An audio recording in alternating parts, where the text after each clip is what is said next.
I'm a 56-year-old widower. My children's mother, Claire, passed away 15 years ago. We had been together since middle school. I had never been with another woman, obviously. I dove into my children and my work. I finished raising 2 great kids with help from my parents, her parents, my sister and her husband. With my wife's life insurance money and the mortgage insurance, I had more money than I would ever need. I made sure my kids graduated from college without debt.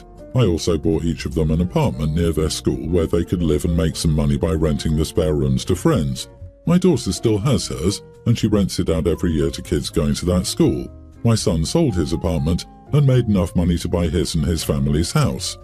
5 years ago, I met Maggie, the woman I'm married to now. She was 32 and a single mother with 2 children, grammar school age. She worked at the front desk at the hotel where I worked for 11 months. We talked all the time and we clicked. When my job was coming to an end, she asked me out. I was flattered that such a pretty young woman would be interested in me. We had a nice date and I started traveling to see her. 1 year later, we got married and she moved into my home. I bought it for myself after I sold my old family home because I couldn't be there without Claire. When I sold the old house, my kids had graduated and lived in different cities. My children disapprove of Maggie. They think she's too young and is just with me for my money. They know that I paid for her to go to school full-time and finish her degree. She'd been taking classes part-time when we met. I became a stay-at-home dad when I wasn't working, and I paid for childcare when I was away. Maggie is currently working as a teacher. They also think that it's gross that an older man is using up her time and that she will have to take care of me when I get old and feeble. My dad is still going strong at 80.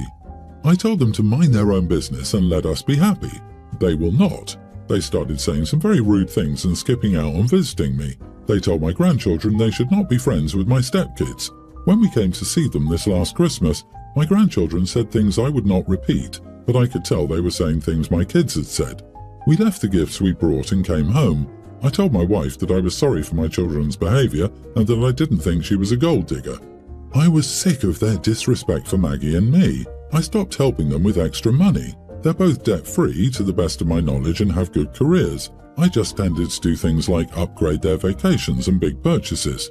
For example, when my daughter bought her last car, I threw in $20,000 to make sure she got one with all the bells and whistles without having a huge car note. When my son took his family to Disney World, I paid for them to have a private tour guide so the kids could go on all the rides without waiting in line for hours in the Florida heat. Since Christmas, both of them have called me to ask for help. I said no both times. Just after Valentine's Day, they came for a visit, just the 2 of them. They asked me to meet with them without my wife present. I agreed and we had lunch. They said they're worried that Maggie uses undue influence to control me and my money. I told them I was not a senile old man. I have a prenup. I've done some things like set up education accounts for my new kids that used up money I hadn't planned on spending. I also adopted the kids. Before I did that, I also got a lawyer to get all the child support that Maggie was owed by her ex. He agreed to let me adopt the kids once he figured out he would be off the hook for any further child support. He hadn't bothered seeing them in the 3 years before I met Maggie. I told them that since they couldn't respect me, I was done subsidizing their lives. I said that my mom and dad were unlikely to leave me anything when they passed away and that they should expect the same from me. They stared at me in shock. I asked them why they thought they deserved any of the money I'd worked for if they couldn't treat me with respect. I said that I didn't expect them to treat Maggie as a mother figure since she's only a few years older than them, but they should have treated her kindly. When lunch was over, I paid my share of the bill and left. Both of them called me to say I was being an idiot trying to control them with my money. I said that I didn't ask them to change their behavior, I was just done tolerating it. My son is holding steady to his feelings and I have no problem with that. He can feel however he wants. I only have a problem with his behavior. My daughter has called me to apologize and say she would like a second chance to get to know Maggie and her new siblings.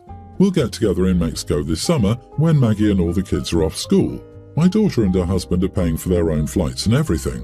I'm letting them stay at the guest suite in the condo complex where I have my vacation home. Am I the idiot for cutting off my adult children and telling them they lost their inheritance? They think she's too young and just with me for my money. OP, please be aware that what you tell us about investing your money in Maggie's career, legal struggles, parenting, and overall welfare doesn't prove that she's not a gold digger. I have no idea if she is. The impression I'm actually getting is that you, OP, are in the habit of using money to express love. You showed love for your adult kids by gifting them financially, and now you're showing love for the new wife and new kids by helping them financially. I have no idea how much the new wife is into the love equals financial support thing, but if I'm right and that's actually a pattern with you, then your kids are absolutely experiencing your indulgence of your new wife as a withdrawal of love from them. Please don't blame them, OP. If I'm correct, then you created a pattern. Yes, if you take a list of all of this, I don't necessarily blame OP's kids for being concerned. She makes the first move and then marries 1 year after the first date, which is a rush timeline with 2 small kids involved, even if you add the 11-month casual acquaintance. The new husband pays for schooling, childcare, child support, and college funds. He adopts the kids, putting himself financially responsible for the kids for at least another 10 years, even if they divorce. OP has mixed love with money for the bio kid's entire life. He's shocked when his kids get upset when he speedruns a second family and starts showering the new family with his love money. I won't speculate about Mrs. OP's motives as we have no information about her. I'm just going to say that a person who conflates generosity with love could be very happy with a gold digger. They might be perfect for each other. I, 33 female, and my sister, 27, are Caucasian Latinas. However, she's always been more tan than me, which she's always been very proud of. My skin tone is closer to Aubrey Plaza's, while hers is closer to Gina Rodriguez's. When we were younger, she constantly talked about how European I looked compared to her, how my hair looked more blonde than brown, which no one ever agreed with, and how certain colours I liked looked awful on me due to my skin tone. I rarely said anything because I was 6 years older and had better things to do. Also, while I did have many insecurities, I never doubted I was beautiful. Fast forward to now, we both have kids. My husband is a little more tan than me, and both our children, a male pre-tween and a female toddler, have the same skin tone as their father. However, my sister's ex and baby daddy was a very pale Swiss guy. My niece, kindergartner, is a fair-skinned girl with dark blonde hair, while my daughter is more tan and has dark brown hair. Everyone agrees that both girls are beautiful, but their skin tones have always bugged my sister. She insists that both girls are equally tan, that her daughter's hair is light brown, and that my daughter spends too much time in the sun. Last weekend we all had dinner at my father's place. My son brought his notebook and drew pictures of everyone at the table. He coloured my daughter's skin a darker shade than my niece's. He also gave my niece yellow hair and coloured my daughter's hair black. He lost his brown pencil. When he showed us the drawings, my sister frowned. He said he was exaggerating his cousin's features and that he could at least make her hair darker. When my niece said she loved the drawing, my sister told her it looked nothing like her and insisted my son was doing this on purpose. Before the kids could get upset, I pulled my sister aside and told her that she was being ridiculous. We had a very small fight in the next room. Near its end, I said something along the lines of, "Listen to me, your daughter is white. We're all white. You need to accept that and stop comparing the girls if you don't want niece's name to become insecure." We left shortly afterward, and none of the kids brought anything up again. My sister is angry with me. She told both our divorced parents about our fight. Our father thinks I shouldn't have commented on my niece's appearance and wants me to apologise to my sister. Our mom thinks this is dumb, I agree, but says my sister is overreacting. Am I the idiot? Not the idiot, and I hope your sister gets help. I feel so bad for your niece. Her mom's behaviour is no doubt going to impact her self-esteem. I can't imagine growing up with a mom like that. This girl will grow up thinking she will never be good enough for her mom. It's the worst feeling ever and takes a lot to work through. I don't know why your sister had a child with a white man if the features are so repulsive to her. I feel bad for her daughter and for you for all of her colorism. She's going to give that poor girl so many issues about herself. Your sister reached a new level of ridiculous when she saw malicious intent in the drawings of a pre-tween. Her behaviour has gone from annoying but manageable to including the kids, and that is not okay. You were right to call her out on it and should do so again if she continues to make this an issue. She told both our divorced parents about our fight. It always cracks me up how many grown adults I read about on here still run to mom and dad about fights with their siblings. I can't remember the last time I snitched on my brother and would feel absolutely ridiculous doing so at our ages. Your sister is ridiculous. Both of you have healthy, beautiful children. She should be thanking the Creator for that, not worrying about who is tan, not tan, blonde or whatever. I, 58-year-old female, invited everyone in my family to dinner at a nice restaurant for my husband's 60th birthday. I told everyone about the event a month ago. The guest list also included my daughter, Sarah, 24, and her wife, Elizabeth, 28. Elizabeth works in a demanding, stressful, but well-compensated corporate position. She does have a tendency to overwork herself. Unsurprisingly, she was late to dinner. Sarah said Beth had cleared her schedule for the day, but there was a last-minute issue and she had to leave for work. Mary made it while everyone else was starting dessert. She apologized, gave us a fancy bottle of wine as a gift, and sat down. We were all done and ready to go, but Elizabeth hadn't eaten yet. It was getting late, so as people started leaving, my husband and I also decided to leave as it was getting late. We didn't wait for Elizabeth to finish her dinner. The next day, I got a call from Sarah saying it was not okay for us to leave them alone like that. I explained and said it was getting late, but she insisted we stay. I may be an idiot here when I said maybe she needs to take off her rose-colored glasses about Elizabeth. She got upset and hung up the phone. Was I an idiot, or am I the idiot for leaving the restaurant even though my daughter-in-law hadn't finished eating dinner? She ordered an appetizer, but it took a while. Not the idiot. After the group has eaten the main course, a late arrival has effectively missed dinner and should not expect to order and eat. It was pushy and rude of Elizabeth to expect to eat, let alone have anyone wait for her. Someone in a high corporate position should know that and treat her in-laws better. Daughter-in-law only ordered an appetizer, but it still took a long time. Oh, interesting. It's very misleading of OP to state that Elizabeth didn't finish her dinner, which makes the reader assume that daughter-in-law ordered a meal. It's also convenient that the OP didn't mention a time estimate for how long they waited and only said a while. I feel like the OP is deliberately omitting information to sway the vote in her favour. Changing my vote to you are the idiot OP.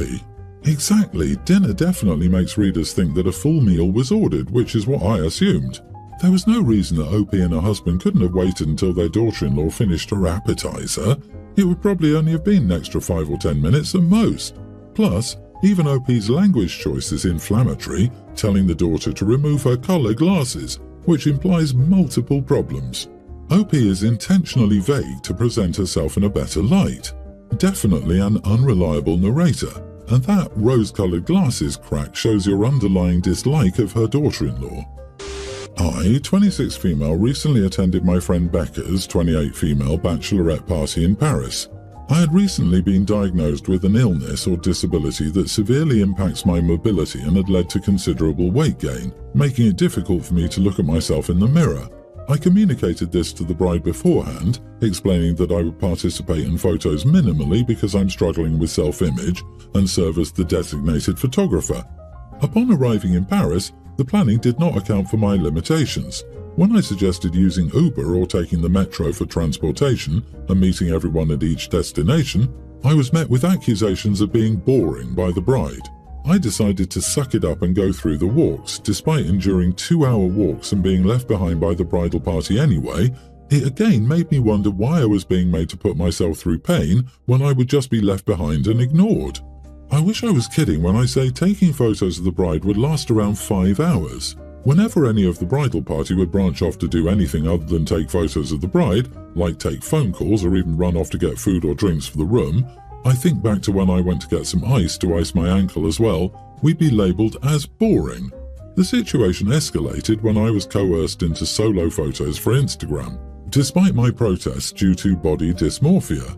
Feeling uncomfortable and disrespected, I reluctantly complied but waved away at the photos, not wanting to look at them, and then got a bunch of sighs and eye-rolling from the bride.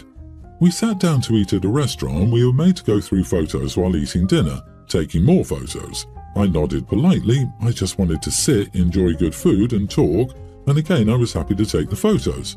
The bride got extremely mad at me this time, saying, "You know you're getting on my nerves with how much you're disinterested in this. No one cares about your fat butt or your issues. You've been ruining this whole trip for me just because you won't do what I've asked. Get over yourself. This trip is about me." I could feel myself starting to cry, so I got up and said, "You know, you're right." I excused myself to the bathroom, paid my part of the bill, left the restaurant and started purchasing my Eurostar tickets, took an Uber back to the hotel, packed my stuff and left for London. Realizing I'd left, I was bombarded with texts from the bridal party accusing me of making the bride cry and labeling me as selfish. I'm wondering if I was wrong to prioritize my well-being and peace of mind by leaving early. Am I the idiot for leaving the bachelorette party early after being shouted at and humiliated? Good grief, not the idiot. You communicated what you were comfortable with, but they didn't respect that. Your friend giving you a hard time about wanting to take transit or Uber to locations and then making a cruel comment at the restaurant shows she's self-centered and not really your friend. I'm so confused. She told you that no one cared about you, your issues or your body and that you were ruining her party. So why did she throw a big crybaby pity party when you left? It seems to me that your leaving would have made her happy. Is it possible that she might be an attention-craving narcissist? And all her tears were her realizing she needed to make herself look like the victim again? OP, I'm so proud of you for leaving. No one should be treating you that way, especially your friends.